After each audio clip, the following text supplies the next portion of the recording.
9/11 is a day that Americans remember for the deadliest terrorist attack our nation has ever faced. And we are now just two days away from the 22nd anniversary of that day. So our Philip Ward talked with someone who was caught right in the middle of that attack. Is that right, Philip? Yeah, good evening, Lisa and Caleb. Well, Professor Fred Hoffman from Mercyhurst University recalls September 11th of 2001 like it was just yesterday. And for Hoffman, like most Americans, it's a day that changed his life. I worked in the intelligence community for 30 years, and I only worked in the Pentagon for 10 days. The 10th day was 9/11.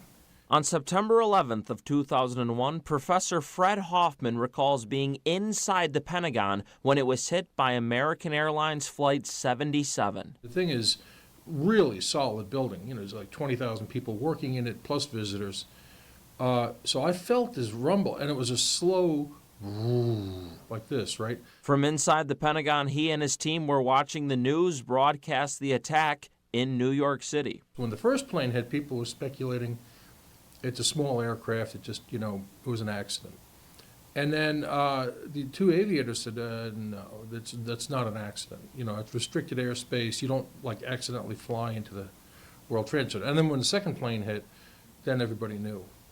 As Hoffman survived the attack on the Pentagon, watching New York City get hit not once but twice hit close to home. Born and raised in New York City. I lived in the Bronx until I was 15, and then I moved out to Long Island before I went to college. I'd been to Windows on the World and the World Trade Center. It was a punch in the heart.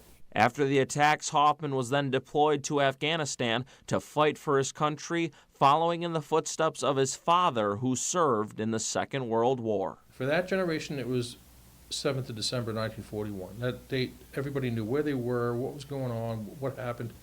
And for us, it was 9/11. And not only because of what happened on 9/11, which I think transformed the U.S. government. We had government agencies that didn't exist before 9/11. It fundamentally reshaped who we are and how we think and how we do what we do, literally on a daily basis. And on Monday, Erie pays tribute to our first responders and veterans on 9/11 when Gary Sinise and his Lieutenant Dan Band will play a free concert at the Highmark Amphitheater at Liberty Park.